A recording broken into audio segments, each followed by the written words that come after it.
여러분, 오늘 본문의 21절 말씀에 예수님께서 거기서 나가셔서 두로와 시돈으로 가셨다 이렇게 되어 있습니다. 어디로 가셨는지 다시 한번 새겨보십시다. 유대 땅에서죠. 예수님께서 유대 땅에서 나가셨습니다. 그리고 어디로 가셨는가 하니까 이방 땅으로 가셨습니다. 두로와 시돈은 이방 땅인데, 그러니까 한마디로 국경을 예수님께서 넘어가셨다는 뜻입니다. 예수님의 사역에 국경을 넘어서 이방 땅으로 가신 이것은 대단히 이례적인 일이다, 이렇게 우리가 이해를 해야 합니다. 오늘 성경 중간에도 내가 이스라엘에 잃어버린 양 외에는 보내심을 받지 않았다, 이런 말씀이 있죠. 예수님의 사역의 반경이 유대 땅이었다는 것을 예수님께서는 인식하고 계셨는데, 국경을 넘어서 이방 땅으로 가셨다 이거죠. 왜 예수님께서 이방 땅으로 가셨을까요? 우리가 얼른 생각할 때에 이방 땅으로 가셨으니까 전도하러 가셨겠구나. 그렇지 않습니다, 여러분. 방금 말씀한 대로 예수님의 사역의 이 반경은 유대 땅이고, 그리고 이 복음이 이방 땅으로 넘어서 땅 끝까지 넘어가는 때는 예수님의 제자들 때에 이 예루살렘과 사마리아 땅 끝까지 넘어가시는, 그걸 우리 주님은 알고 계셨습니다. 그러니까 예수님께서 전도하러 가신 것이 아니다 이거죠. 왜 예수님께서 국경을 넘어가셨을까요? 그것은 오늘 성경 문맥을 좀 보면 우리가 이해할 수 있습니다. 우리가 시간 관계상 앞에 있는 내용을 다 읽을 수는 없지만 15장 21절 앞에 15장에 나오는 내용, 14장, 13장, 12장, 11장, 우리 앞에서부터 성경을 이렇게 쭉 읽어 내려가다 보면 예수님과 유대인들 사이에, 특히 종교인들 사이에 충돌이 이어지고 있는 것을 우리가 볼 수 있습니다. 11장에 보면 수고하고 무거운 짐진 자들아, 예수님께서 토라의 율법에 매인 사람들에게 초청을 하시는데, 이건 벌써 유대인들과 예수님 사이에, 특히 종교인들과 예수님 사이에 이 충돌이 일어나고 있는 것을 말씀하는 것입니다. 12장에는 안식일 문제로 예수님과 유대인 사이에 정면 충돌이 일어나고요. 이 13장에는 비유의 말씀, 이 비유의 말씀은 예수님께서 하나님 말씀을 이 종교인들에게 닫아놓는 역할을 합니다. 유대인들, 하나님 백성들 가운데 마음이 열린 사람들에게는 이 말씀을 열어놓는 역할이지만, 마음이 닫힌 사람들에게 말씀을 닫아버려요. 이 충돌입니다, 충돌. 14장 그리고 15장에 오늘 본문 앞에는 손 씻는 문제로 크게 한번 또 충돌이 일어납니다. 예수님께서는 그 자리에 더 이상 이 긴장 관계 속에 잠시라도 발을 붙이기가 어려울 정도로 팽팽한 충돌과 긴장, 그 가운데 예수님께서 그곳을 떠나실 수밖에 없는, 잠시라도 떠날 수밖에 없는 이런 상황이 되어버렸습니다. 자, 그러면 여러분, 중요한 질문은 왜 예수님을 사람들은 이렇게 충돌했을까요? 왜 예수님을 배척했을까요? 왜 예수님께서 그곳에서 사역을 하시기가 어려울 정도로 자꾸 충돌이 일어났을까? 그것은 그렇게 어렵지 않죠. 유대인들이 기대했던 메시아가 아닌 것 같은 생각을 자꾸 했기 때문에 그렇습니다. 유대인들이 기대했던 메시아는 여러분 어떤 메시아입니까? 그들에게 정치적인 힘을 돌려주는 메시아, 그들에게 군사적인 힘을 주는 메시아, 그들에게 경제적인 능력을 주는 메시아. 그래서 오병이어의 기적을 했을 때 사람들이 눈이 뒤집히고 열광을 했습니다. 그런데 문제는 예수님께서는 그들이 기대하는 메시아에 부합을 하지 않으셨어요. 예수님께서는 오병이어의 기적을 하고 사람들이 왕으로 세우려고 할 때 예수님께서는 도망을 가셨습니다. 그 대신에 예수님께서 말씀하신 말씀을 가만히 들어보니까 그들에게 정치적인 힘이든지 군사적인 힘이든지 경제적인 능력이든지 그런 것을 보장해주는 말씀이 아니고요. 예수님 말씀은 하나님과의 바른 관계, 하나님을 되찾는, 여호와께 돌아가자, 오늘 특송 나온 것처럼 하나님과의 바른 관계, 하나님을 되찾는 그 말씀을 우리 주님께서는 하신단 말이죠. 유대인들은 예수님 마땅치 않았습니다. 그리고 미워하고 증오하다 결국은 십자가에 못 박는, 자, 이 충돌입니다. 충돌. 예수님께서는 유대인들, 특히 이 종교인들이 가지고 있는 신앙, 이 신앙에 대해서 말하자면 염증을 느낄 정도로. 왜 그런가 하니까 유대인들은 예수님의 말씀을 들으면서 무엇이 중요한지, 무엇이 덜 중요한지, 예수님께서 뭘 주고 싶어 하시는지, 예수님께서 덜 중요하게 생각하는 것이 뭔지, 이게 구분이 안 되는 사람들이었습니다.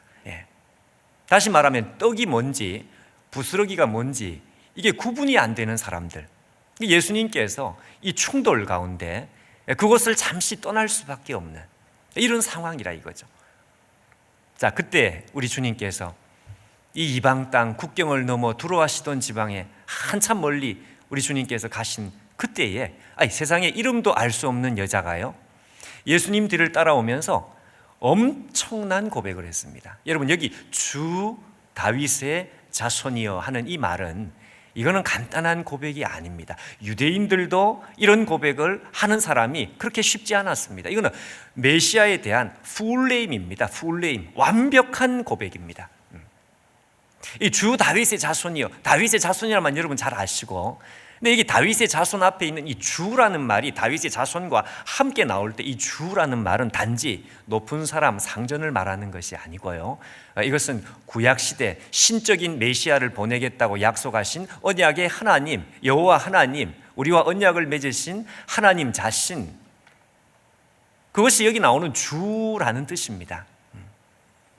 그러니까 이름도 알 수 없는 언약 백성도 아니에요. 유대인도 아니에요. 하나님과 언약을 맺은 경험도 없는, 그런 역사가 없는 이 이방인 여자가 언약 백성들만 부를 수 있는 특별한 이름, 주, 야훼, 아도나이, 야훼라는 이름을 불러가면서 주 다윗의 자손이요.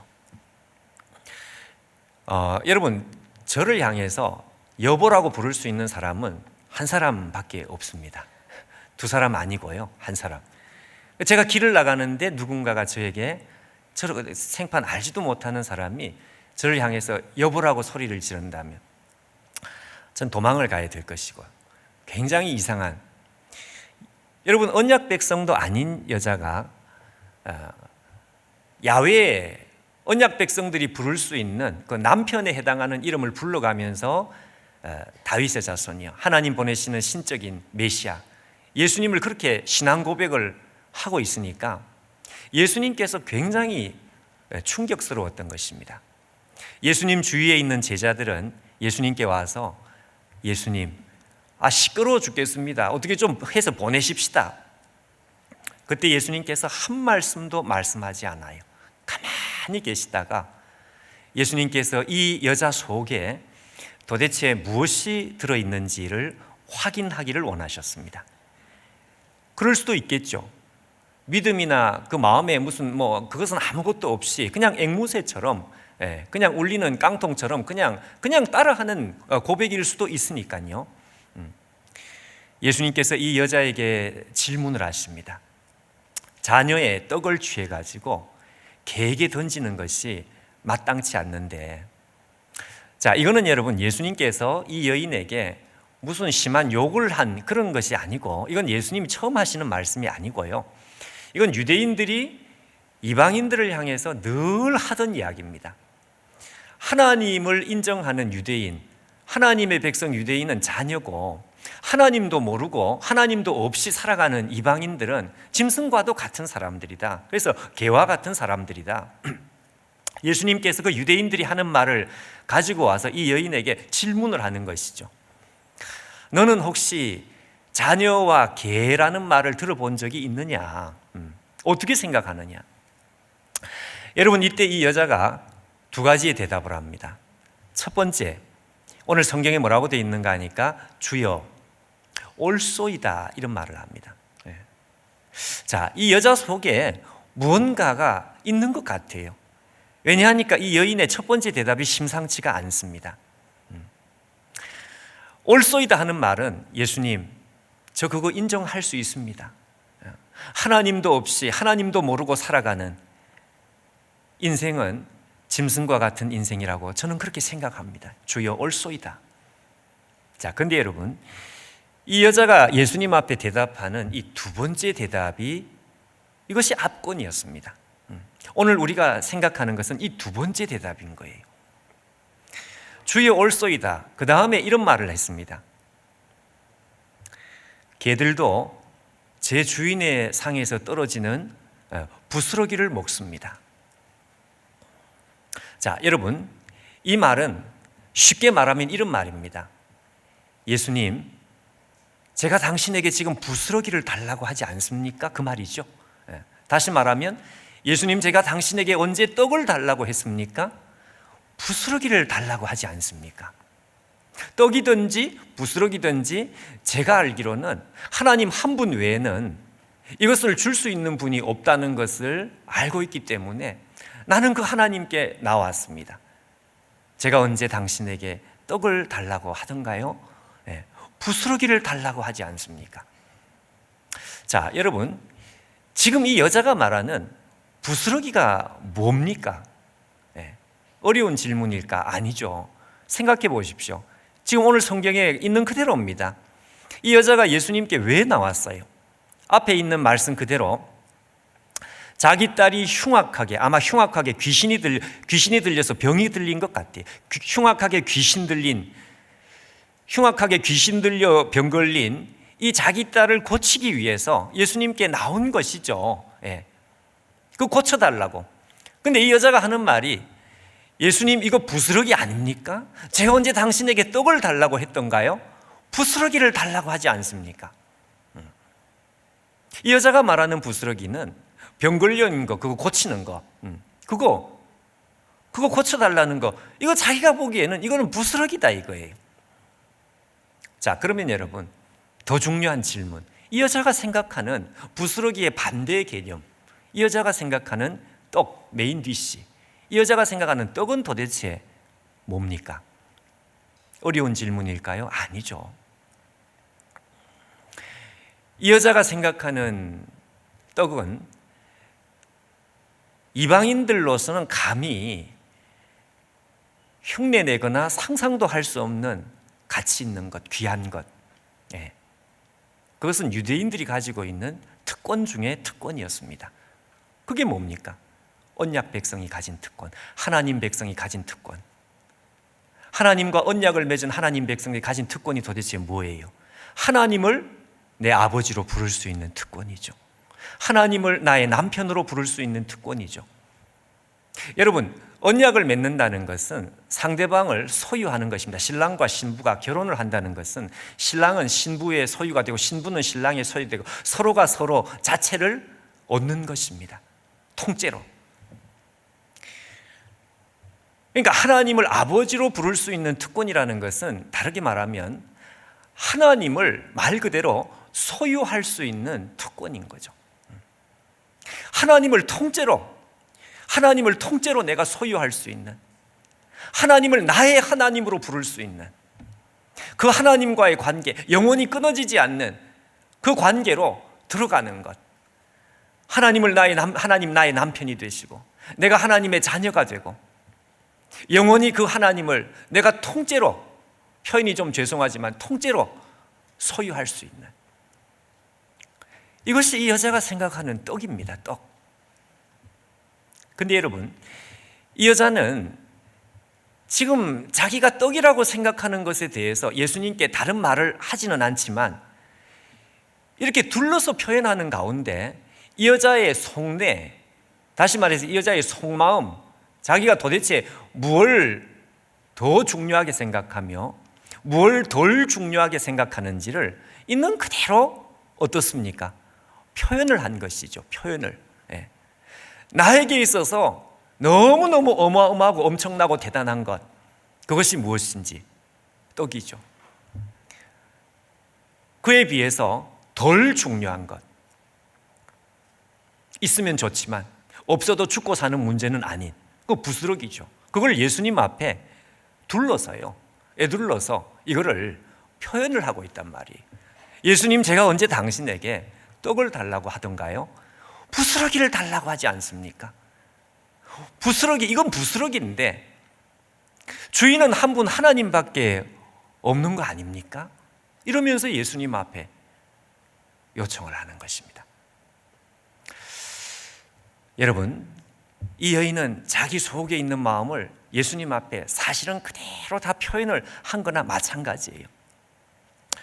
예를 들면 여러분, 이게 무슨 말인지 금방 이게 확실하게 마음에 새겨지지 않으면 예를 들면 이렇게 예를 들 수 있습니다.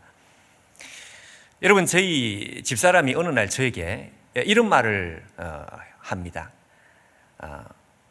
여보, 내 언제 당신한테 하와이 가자고 하더냐. 정 안 되면 우리 제주도라도 한번 가자. 자, 그러면 여러분, 제가 그 얘기를 듣고 우리 집사람은 꿈에도 소원이 제주도 가는 것이구나. 그리고 제주도를 가면 그러면 죽음입니다. 죽음. 내가 언제 당신한테 하와이 가자고 했냐, 제주도라도 가자, 그 말은 알아서 기어라, 그 말입니다. 제주도라도 가자 하는 그 말은 뭔가 하니까 제주도는 부스러기고 하와이는 떡이다, 그 말이죠. 하와이를 가기 싫다는 게 아니고 정 안 되면 제주도라도 가자 하는 말은 내 마음속에 너무너무 중요한 것, 내 마음속에 가장 가고 싶은 곳은 하와이인데 하와이에 못 가면 가까운 제주도라도 한번 가자. 그거는 제주도가 부스러기라, 그 말이죠. 자기 마음을 있는 그대로 다 표현한 거죠. 그러면 제가 빚을 내서라도, 땡빚을 내서라도 가야 되는 것입니다. 목숨을 부지하기 위해서 가야 되는 거예요. 있는 그대로 표현을 다 한 것이죠. 여러분, 예수님께서 이 여인의 고백을 듣고 예수님이 충격을 받았습니다. 왜? 여러분, 예수님께서 어디서 오셨습니까? 유대 땅에서. 유대인들은 어떤 사람들? 떡이 뭔지, 부스러기가 뭔지가 이게 구분이 안 되는 사람이에요. 엄청난 충돌을 거듭했습니다. 그것을 떠날 수밖에 없었습니다. 근데 이방 땅에 이름도 모르는 한 여자가 예수님, 우리 딸 병 고치는 거, 우리 딸 취직하는 거, 내가 떡 먹는 거, 내가 이 양식으로 배를 불리는 것, 경제적인 능력, 군사적인 힘, 정치적인 힘, 이거 다 부스러기 아닙니까? 하나님을 아버지로 부를 수 있는 특권, 하나님을 영원히 통째로 소유할 수 있는 특권, 나 그거 떡이라고 생각하는데 내가 언제 당신에게 떡 달라고 하던가요? 부스러기를 달라고 하지 않습니까?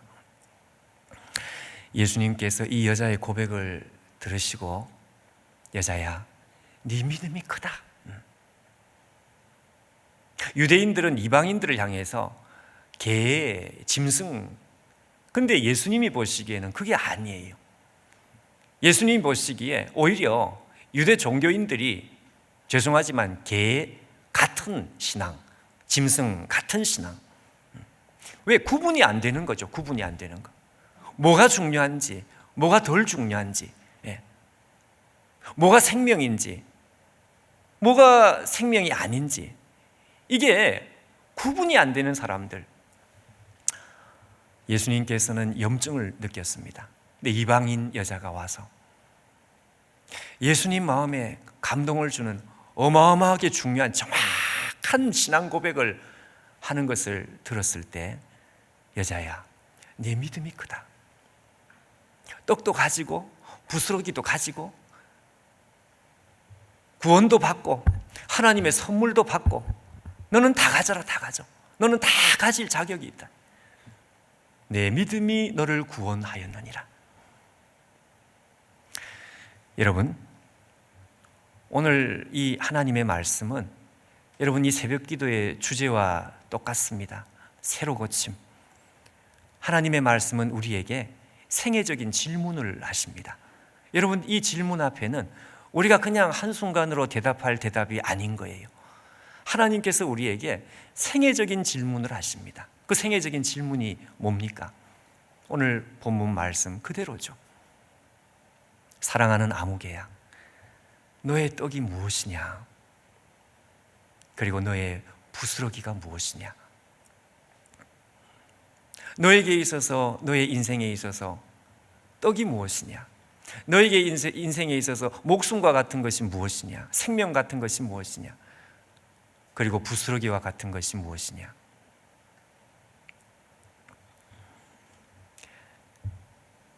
여러분, 이 질문, 이 한 가지의 질문에 우리는 대답하면서 우리 인생을 사는 것이고요. 그리고 우리가 사는 이 한평생이라는 것은 이 질문 앞에 정확하게 대답하는 것이 우리의 한평생 인생의 한 가지의 숙제입니다. 여러분, 우리의 영혼 중심에서, 우리의 마음에서 이 하나님 앞에 나오는 대답이 어떤 대답입니까? 너의 떡이 무엇이냐? 너의 부스러기가 무엇이냐? 하나님, 아파트 주시면 좋지만 안 주셔도 괜찮습니다.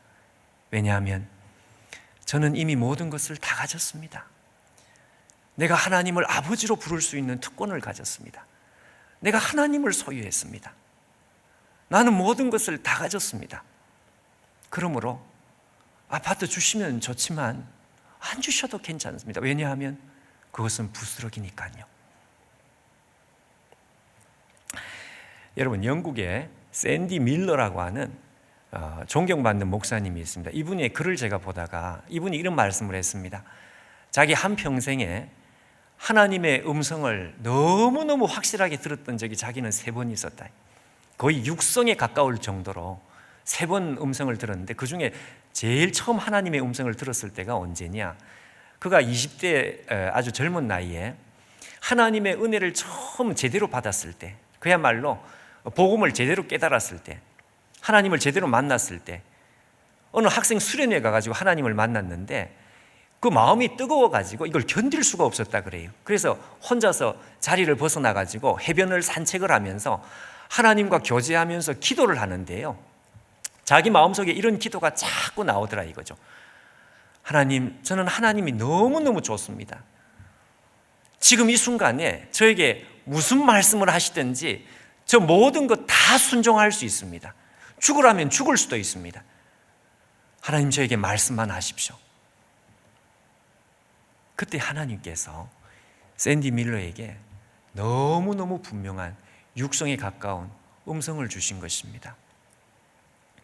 샌디 밀러, 나는 아무것도 필요가 없다. 나는 너 하나로 족하다. 나는 너 하나로 족한 거야. 여러분, 샌디 밀러가요, 그 음성을 듣고 이분의 표현입니다. 너무너무 당혹스러웠다 이거예요. 몸둘 바를 모르겠더라. 너무너무 당혹스럽다. 여러분, 당혹스러워 보셨습니까? 도대체 내가 무슨 말을, 어떤 반응을 해야 될지 모를 정도로, 몸둘 바를 모를 정도로. 예. 너 하나로 족하다. 나는 너만 있으면 되고 너 외에 아무것도 필요가 없어. 예. 너가 나의 떡이다, 그 말입니다. 여러분, 하나님께서 샌디 밀러에게만 그런 말을 하시는 것일까요? 아닙니다, 여러분. 오늘 이 자리에 있는 우리 모두에게 하나님께서는 똑같은 말씀이에요. 너 하나로 나는 족하다. 그래서 그의 제목이 족한 사랑, 족하다 이거예요. 여러분, 이것을 우리가 의심할 수 없을 정도로 하나님 앞에 확실하게, 그야말로 하나님께서 도장을 찍으신 것과 같은 사건, 그것이 뭔가 하니까 바로 그 아들을 십자가에 내어주신 사건, 그것이죠. 네. 데몬스트레이트, 그렇게 되어 있습니다. 로마서 5장 8절에 우리가 아직 죄인 되었을 때에 그리스도께서 우리 죄를 위하여 죽은 하나님의 사랑을 나타내셨다 할 때 증명하셨느니라, 확실하게 표시하셨느니라. 예. 여러분, 우리가 하나님 앞에 드리는 봉사와 충성과 그 무엇이라도 하나님께서 그것이 필요했다면 굳이 하나님의 아들을 십자가에 내어주실 이유가 없습니다. 왜? 없는 것을 있는 것 같이 부르시는 하나님, 전능하신 하나님, 전능하신 하나님으로서 모든 것을 다 소유할 수 있습니다. 그러나 우리 하나님께서 소유할 수 없는 것 한 가지, 그것은 죄에 팔린 영혼, 죄에 팔린 인생, 저와 여러분과 같이 죄에 팔렸던 인생, 그 인생 자체를 통째로 그 인생 자체를 소유하는 데 있어서는 전능하신 하나님으로 안 되는 것이죠. 그 전능하신 하나님께서 이 땅에 오셔야 되고, 오시는 것으로도 안 돼. 십자가에 올라가셔야 되고, 죄를 뒤집어 쓰셔야 되고, 우리 죄를 용서하셔야만 우리 자체를 건질 수가 있는 것이죠. 우리 주님께서 그렇게 하셨습니다. 왜 그렇게 하셨습니까? 우리가 떡이다 이거예요. 나는 너 하나로 족하다. 샌디 밀러에게 하신 말씀이 샌디 밀러에게 하신 말씀으로 끝나는 것이 아니고 오늘 우리에게 하시는 말씀이다 그 말입니다. 여러분, 캐나다에 유학 간 한 목사님이 이런 간증을 하는 걸 들었습니다. 캐나다에 유학 가서 목회 사역을 하면서 공부를 하는데 너무너무 고생을 많이 한 거예요. 완전히 심신이 탈진이 됐습니다. 근데 이 고통이 참 우리가 생각하는 이상이었습니다. 경제적인 고통, 뭐 식당 주유소에서 일을 하는 것 정도가 아니라 영안실에서 밤새도록 시체를 닦고, 그래도 한 달 렌트비가 안 나오는 거죠. 그러니까 렌트비를 낼 때쯤 되면 주인이 와가지고 고래고래 소리를 지르고 전기하고 난방을 다 끊어버리고, 그러니까 이 마음의 심적인 스트레스가 어마어마해. 뿐만 아니라 사역을 하는데 이 고통이 얼마나 큰지요. 교회 어떤 분이 죄송하지만 교인들 보는 데서 목사님 멱살을 잡은 거예요. 그 마음의 그 상처, 수치심 이루 말로 다 할 수 없어요. 심지어는 그 가정이 힘이 들어가지고 가정이 힘들고 어려워서 깨지기 일보 직전까지 갔는데 부인이 그냥 나가버린 거예요, 집을. 너무 외로웠습니다.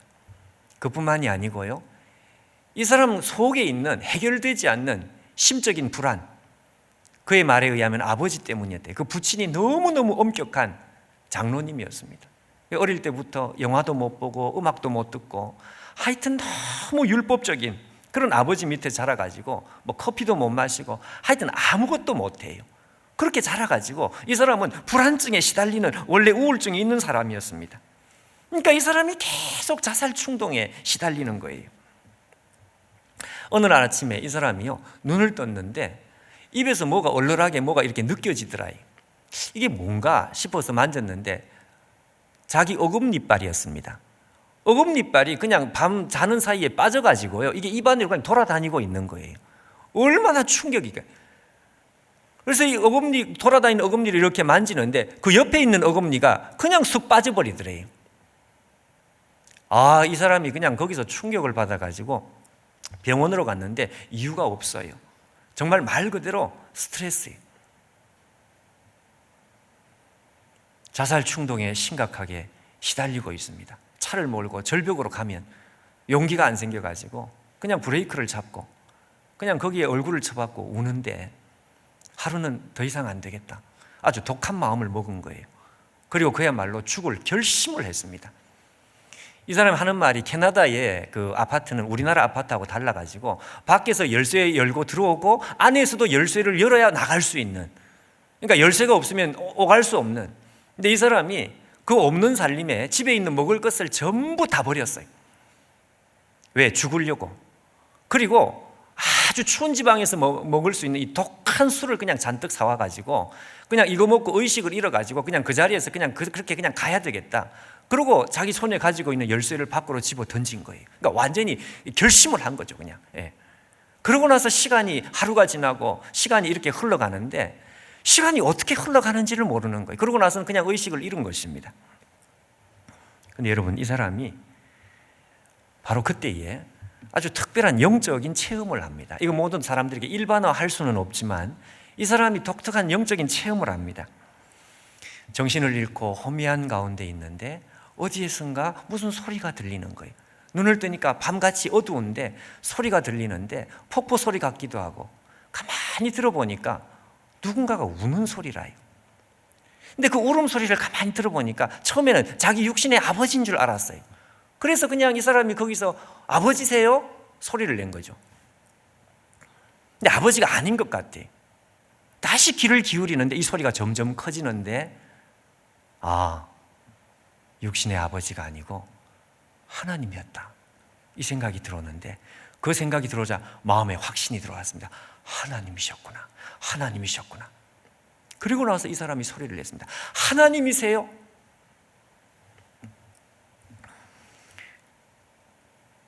하나님인지 확신이 왔기 때문에 이 사람이 하나님 왜 우세요? 물은 것입니다. 하나님께서 그에게 마음에 주시는 음성이 있었습니다. 내 마음이 너무 슬프다. 나는 너를 사랑한다. 너가 너 스스로를 학대하는 것이 너무너무 슬프다. 그러자 이 사람이 호미한 가운데 하나님 앞에 이렇게 대답을 했습니다. 아유 참네 하나님. 그러면 이렇게까지 안 되도록 하나님 도와주셨어야죠. 이 지경이 안 되도록 도와주셨어야죠. 지금까지 신경도 안 쓰시다가 이제 와서 무슨 말씀을 하시는 거예요? 하나님 앞에. 그러면서 자기 속에 있는 고통을 하나씩 하나님 앞에 쏟아냅니다. 하나님 그때 내 멱살 잡은 사람, 그 사람 손목을 그냥 부러뜨려 주셨어야죠. 그때 내 아내가 집을 나갈 때 그때 어떻게 해 주셨어야죠. 내 이빨 다 뽑힐 때 안 뽑히게 해 주셨어야죠. 하나님 이제 다 필요 없습니다. 나는 살고 싶은 생각 하나도 없습니다. 근데 그때 마치요. 그의 뒤에서 여러분 사람이 뒤에서 누군가 이렇게 부둥켜 안는 거 그 느낌 아시죠? 마치 하나님께서 그런 느낌으로 자기 뒤에서 자기를 꽉 끌어안는 것 같더래요. 그런데 이 사람이 그 느낌이 그냥 순간적으로 그냥 뿌리치고 말이죠. 싫다고 말을 하면서 여러분 어릴 때 어머니가 끌어안으면 그냥 생떼를 쓰는 거 우리 다 경험을 했는데 막 이 사람이 뿌리치면서요 막 싫어 이러면서 그냥 막 뿌리치고 그냥 이걸 놓으란 말이야 이러면서 그냥 하나님 앞에 발버둥을 친 거예요. 그때 하나님 그에게 주시는 두 번째 음성, 내가 너를 사랑한다. 네가 어떤 삶을 살더라도 네가 어떤 생각을 하더라도 나는 정말로 너를 사랑한다. 그때 이 사람이 하나님 앞에 마음속에 있는 질문을 합니다. 하나님, 저요 목회 실패했어요. 그래도 괜찮다고요? 하나님의 답변이에요. 괜찮아. 그건 아무 문제도 아니야. 하나님 저 가정이 깨지기 일보 직전이에요. 그래도 좋아요? 그래도 괜찮아. 그러면 어때? 그러면서 하나님께서 그에게 이렇게 말씀하셨어요. 나는 너가 좋아. 나에게 중요한 것은 너가 중요한 거야. 너가 행복할 수 있다면 그것으로 나에게는 족한 거야. 이 사람이 하나님 앞에 또 이야기를 했습니다. 하나님 나 이제 목회 안 할래요. 나 시골에 가서 구멍가게 해서 내 이름도 바꾸고 나 그렇게 살래요. 그래도 좋으세요? 네가 하기 싫은 일 억지로 하지 마. 너가 좋으면 나도 좋은 거야. 이 사람이 점점 하나님 앞에 많은 질문을 하는데 하나님의 대답은 한결같아요. 나는 그냥 너가 좋은 것이고 그것으로 충분하고 나는 너 그대로가 좋은 것이다. 이분이 이런 말을 했습니다. 그날 하나님은 나에게 아무것도 요구하지 않았다. 어떤 조건도 어떤 규칙도 어떤 의무도 나에게 강요하지 않았다. 나를 있는 그대로 받아주시는 하나님, 나를 있는 그대로 소중하게 여겨주시는 하나님.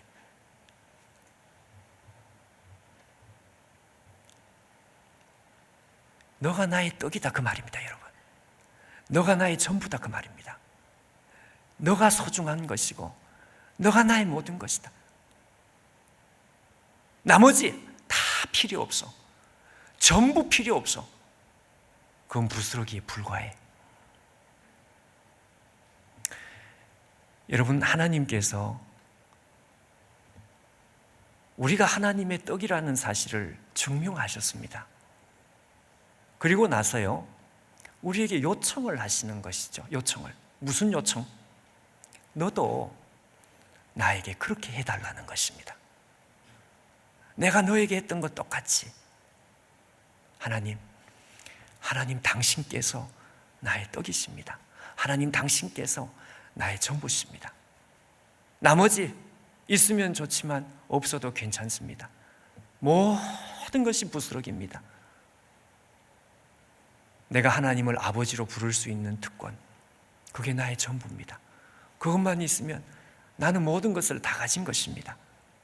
이렇게 해달라는 것이죠. 마음을 다하고 뜻을 다하고 힘을 다하여 네 하나님을 사랑하라. 이게 1계명이죠. 첫 번째 계명이죠. 여러분, 우리 믿음의 선배들은 전부 그렇게 살았더라고요. 모세를 보십시오. 이스라엘 백성들이 금송아지 우상 죄를 지어서 하나님께서 하시는 말씀이, 모세야, 이 백성을 데리고 가나안 땅에 들어가라. 출애굽기 33장에. 그렇지만 나는 가나안 땅에 못 들어간다. 너희들은 원래 가나안 땅에 들어가고 싶어서 출애굽한 거 아니냐? 가나안 땅을 줄 것이다. 그렇지만 나는 들어갈 수가 없어. 왜? 내가 같이 들어가면 저 백성들은 죄 때문에 죽을 것이다. 그때 여러분, 모세가 하나님 앞에 뭐라고 대답합니까? 하나님, 나 안 들어갑니다. 나 가나안 땅에 들어가지 않습니다. 왜? 처음부터 나의 떡은 가나안 땅이 아니었습니다. 처음부터 나의 목표는 가나안 땅이 아니었습니다. 나의 떡은 하나님 당신 자신이었습니다. 하나님께서 광야에 계시면 저는 광야에 있을 것입니다. 하나님께서 감동을 받으셨어요. 내가 너와 함께한다. 내가 너와 같이 갈 것이다. 여러분, 예레미야를 생각해 보십시오. 20살도 채 안 된 어린 나이에 하나님의 부름을 받아서 벼랑 끝으로 떨어지는 이 유다를 건질 사명을 가졌는데, 예레미야가 한평생 죽을 힘을 다해 사역을 했는데 결과는 어떻게 됐습니까? 유다는 낭떠러지에 안 떨어진 게 아니고 망했습니다. 바벨론에 망했어요. 그럼 실패한 거죠. 실패. 자기는 어떻게? 자기는 애굽으로 끌려가서 순교했습니다. 순교. 인간적으로 이렇게 비참한 인생이 어디 있어요? 근데 예레미야 애가 3장 22절 23절에 예레미야가 뭐라고 고백하는가 하니까, 여호와의 인자와 긍휼이 무궁하심으로 우리가 진멸되지 않습니다. 이것이 아침마다 새로우니 주의 성실이 크도소이다. 실패 안 했다 그 말입니다. 나는 이겼다. 하나님의 인자와 긍휼이 우리와 여전히 함께 있다. 승리의 고백입니다. 승리의 고백. 그 이유가 도대체 뭐냐 이거예요. 이유가 도대체 왜 다 망한 것 같은데 왜 이겼다고 이야기를 하느냐? 그건 그 다음 절입니다. 24절. 내 심령에 이르기를 여호와는 나의 뭐라고 되어 있습니까? 기업이시니. 처음부터 예레미야의 떡은 가나안 땅이 아니었다 이거예요. 가나안 땅을 확보하는 것이 나의 목표가 아니었다. 나의 떡이 아니었다. 처음부터 예레미야의 떡은 주 여호와는 나의 기업이시니. 가나안 땅은 부스러기에 불과했습니다.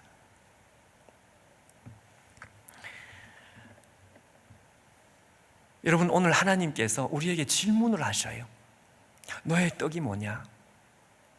너의 부스러기가 뭐냐?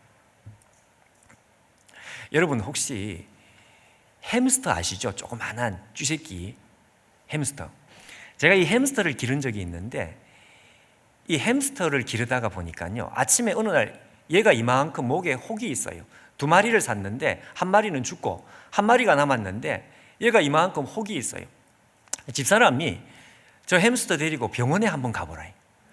저는 병원에 햄스터를 데리고 가는 줄 몰랐습니다. 동물병원에 한 번도 가본 적이 없어요. 근데 개를 데리고 가는 얘기는 들어봤는데 햄스터 데리고 병원 가는 소리를 근데 제가 갔겠습니까? 안 갔겠습니까? 갔습니다.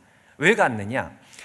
한 일주일 전에 토끼가 죽었는데요, 애들이 토끼를 붙들고 얼마나 우는지, 그 광경을 다시 보고 싶지 않아가지고 내가 최선을 다했다는 걸 보여주기 위해 가지고 제가 그걸 데리고 처음으로, 난생 처음으로 신촌에 있는 나름 큰 동물병원, 24시간 동물병원에 제가 데리고 갔습니다. 우리 집에하고 같이 갔어요.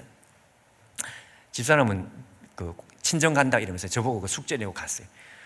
여러분, 제가 그 쥐새끼 데리고 그 병원 갈 군번은 아니거든요. 그래도 시간이 그렇게 넉넉한 사람은, 그러니까 속에서 열이 막 나는 거예요. 24시간 언제든지 가면 의사 선생님 만날 수 있는 줄 알았더니 없어요 또. 그래서 막 속에서 열이 나는데 한참 있으니까 선생님이 와서 이걸 데리고 그 진료실로 들어가더라고요. 그러면서 이걸 한번 눕혀보래요. 눕힐 것도 없어요, 그거. 요만한 거. 그러더니 이렇게 보시더니 이게 종양인데 이게 악성인지 양성인지 이거는 초음파를 해야 결정이 난대. 제가 그 초음파 소리 나올 때 웃음이 여기까지 나왔습니다. 여기까지.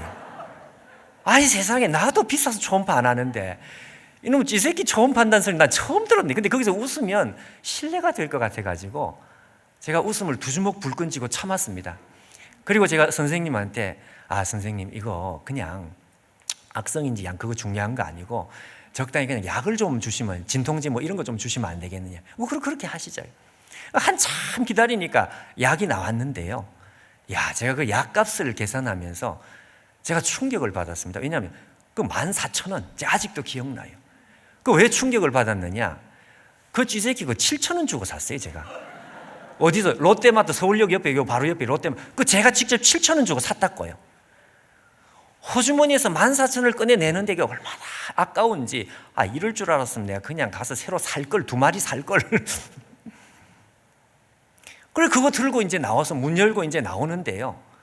갑자기 마음에 감동이 하나가 와요. 이 새끼 오늘부터 14,000원이다.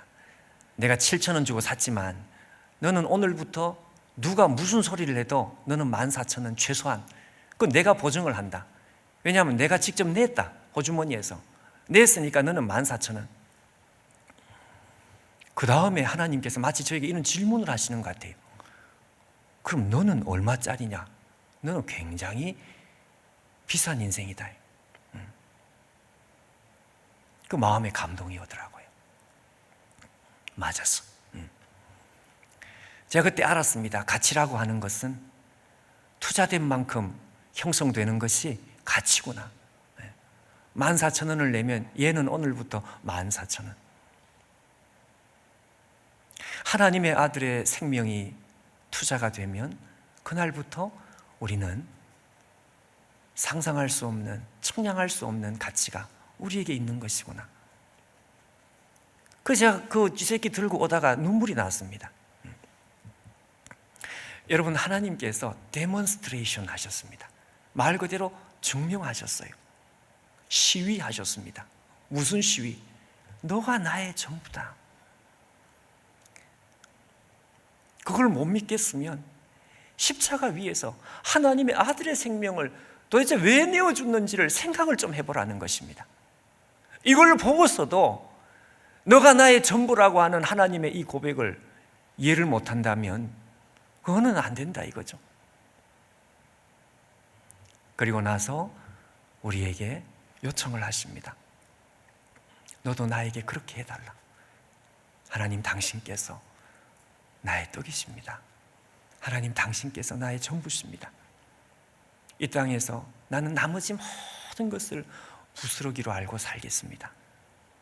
내가 하나님을 만나는 것, 그것보다 더 좋은 것이 없습니다.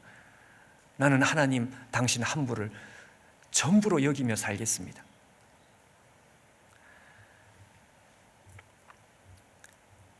여러분, 이것이 새로 고침입니다. 하나님께서 우리에게 1계명으로 돌아가기를 명령하시고요. 여러분, 이 힘든 시간을 우리가 통과하면서 우리가 하나님 앞에 이 고백에서부터 다시 시작하는 거예요. 여러분, 오늘 우리 가운데 이런 고백이 넘쳐나시기를 바랍니다. 하나님 당신께서 나의 전부십니다. 나머지 직장 주시면 좋고 안 주셔도 괜찮습니다.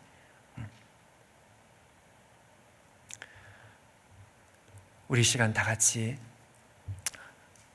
눈을 감고 한번 기도하겠습니다. 조용히 오늘 말씀을 기억하면서 한 1분 정도 우리 같이 한번 기도할 때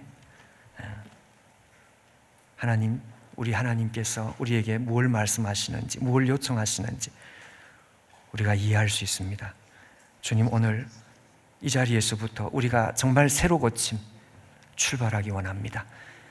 여러분, 이 시간 말씀을 기억하면서 우리가 먼저 조용히 한번 묵상으로 우리 하나님 앞에, 우리 하나님께 우리의 대답, 우리의 고백 담아서 하나님 앞에 한번 기도하도록 하겠습니다. 기도하겠습니다.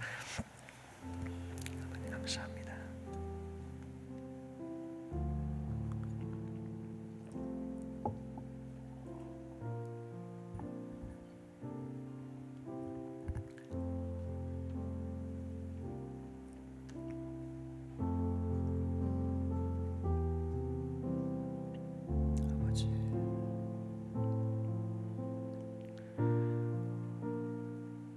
우리 다 같이 십자가 죄 사하셨네, 우리 같이 하겠습니다. 십자가 죄 사하셨네, 주님의 이름 찬양해, 주 나의 모든 것. 쓰러진 나를 세우고 나의 빈 잔을 채우, 주 나의 모든 것. 예수 어린 양, 예수 어린 양, 존귀한 이름, 예수 어린 양, 존귀한. 우리 다시 한번 십자가 죄 사하셨네, 십자가 죄 사하셨네, 주님의 이름 찬양해, 주 나의 모든 것. 쓰러진 나를 세우고, 쓰러진 나를 세우고 나의 빈 잔을 채우고, 주 나의 모든 것, 주 나의 모든 것. 예수 어린 양, 예수 어린 양, 존귀한 이름,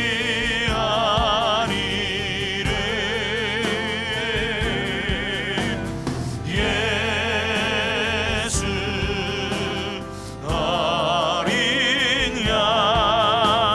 존귀한 이름, 어린 양, 존귀한 이름, 예수 어린 양, 존귀한 이름,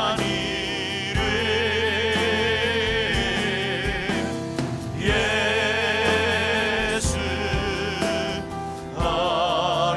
어린 양, 예수 어린 양, 존귀한 이름.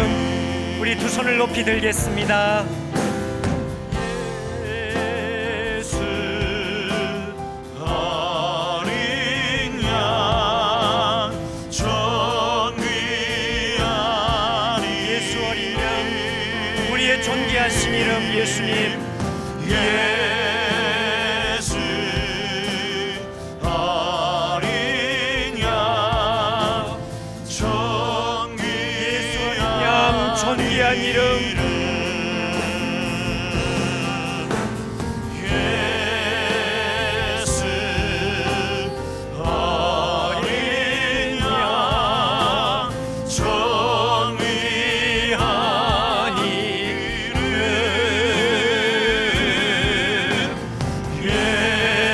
예수 어린 양, 존귀한 이름.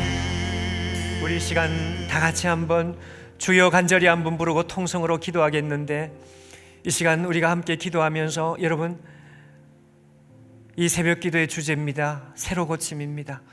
하나님, 오늘 우리가 1계명으로 돌아갑니다. 우리가 하나님을 처음 믿는 그 자리로 돌아갑니다. 하나님, 우리 하나님께서 우리를 전부라고 여기시며, 우리를 떡으로 여기시며, 우리를 하나님의 모든 것으로 여기시며, 십자가 위에서 데몬스트레이션 해주신 주님, 증명하신 주님, 나타내시고 시위해 주신 주님, 그 주님을 우리가 기억하면서 주님, 오늘 우리도 주님을 향해서 우리 하나님, 내가 하나님을 소유한 그것이 나의 모든 것입니다. 하나님께서 나의 아버지 되신 것이 나의 전부입니다. 하나님께서 나의 남편 되신 것이 나의 모든 것입니다. 주여, 오늘 이 자리에서 한 발도 떠나지 않으며 살아가는 인생이 되기를 원합니다. 나의 인생에 우리 하나님, 이 고백이 분명하게 하시고 흐려지지 않게 하시고 이 고백이 시간이 갈수록 더 강해지게 도와주시고 주님, 이 고백 위에 내 마음이 다시금 뜨거워지게 하시고 나의 목숨과 나의 생명을 다해서 이 고백을 날마다 하나님 앞에 올려드리며 살아갈 수 있도록 하나님, 우리의 믿음을 새롭게 만들어 주시옵소서. 우리의 고백을 이 시간도 새롭게 만들어 주시옵소서. 우리 시간 다 같이 주여 간절히 한번 부르고 통성으로 기도하겠습니다. 주여, 우리 아버지 하나님, 이 시간 우리 하나님께서 우리를 부르시는 그대로 주님 앞에 서기 원합니다.